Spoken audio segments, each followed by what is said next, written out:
అలసిన వానికి ఊరడించు మాటలు. సహోదరుడు భక్తి సింగ్ గారి పరిచర్య నుండి సేకరించిన అనుదిన ధ్యానములు. నీ చిత్తము నెరవేర్చుట నాకు సంతోషము. 40వ కీర్తన 8వ వచనము.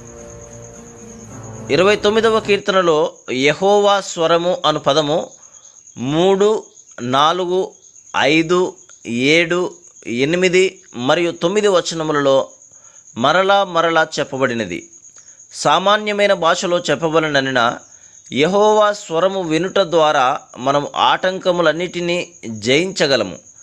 దేవుని స్వరము వినకపోవుట ద్వారా దేవుని చిత్తమును కనుగొనలేము. దేవుని శక్తి సంపూర్ణముగా నీకు అందుబాటులోనున్నది కనుక నీవు ఆయన స్వరమును ఎట్లు వినవలనో నేర్చుకొనవలెను. ఆయన సజీవుడైన దేవుడు, మాట్లాడు దేవుడు. మనము ఆయన స్వరమును నమ్మవలెను. మొదటి రాజులు 19వ అధ్యాయంలో దైవజనుడైన ఎలియా ఎంతో నిరాశ చెంది వ్యాకులపడుచుండెను. అతడు దేవుడు నిద్రపోవుచున్నాడని తలంచెను. కానీ దేవుడు ఎంతో ప్రేమ, దీర్ఘశాంతము, ఓర్పు గలవాడు.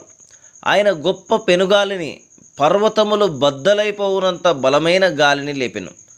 కానీ దేవుడు ఆ బలమైన గాలిలో ప్రత్యక్షము కాలేదు. ఆ తర్వాత గొప్ప భూకంపము వచ్చెను. దానిలోనూ దేవుడు ప్రత్యక్షము కాలేదు. మెరుపు ఆగిపోయిన తరువాత ఒక మెల్లని స్వరము. ఆ రీతిగా దేవుడు ఏలియాతో మాట్లాడెను. దేవుడు ఎన్నడూను కునుకడు, మరవడు. ఆయన మార్గములు మన మార్గముల వంటివి కావు గాని మన మార్గముల కంటే ఎంతో ఉన్నతమైనవి. దేవుడు దీని ద్వారా ఏ ప్రణాళిక కలిగి ఉన్నాడో మెల్లని స్వరముతో ఒక సేవకునికి బయలుపరచెను. దేవుని స్వరము వినుట ద్వారా నీ ప్రశ్నలన్నిటికీ జవాబును కనుగొందువు.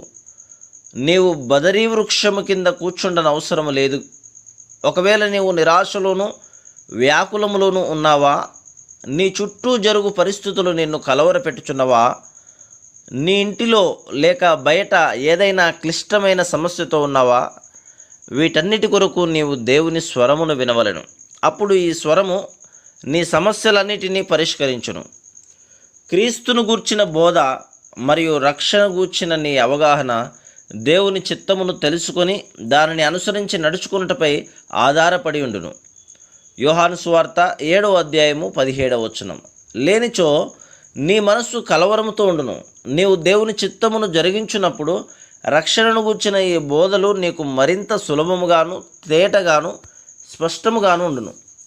దేవుని చిత్తము తెలుసుకొని చేయుట అన్నది నీకు దినదినము మరింత ఆనందదాయకముగాను, తెప్పరిల్లజేయునదిగాను ఉండును. నీవు ఎన్నో తప్పు బోధల నుండి, తప్పు సిద్ధాంతముల నుండి కాపాడబడదు. దేవుని చిత్తమును జరిగించుట ద్వారా నీ ప్రార్థన జీవితము ఎంతో శక్తివంతముగాను, ఫలవంతముగాను ఉండును. మొదటి యోహాను 5వ అధ్యాయము 14వ వచనం.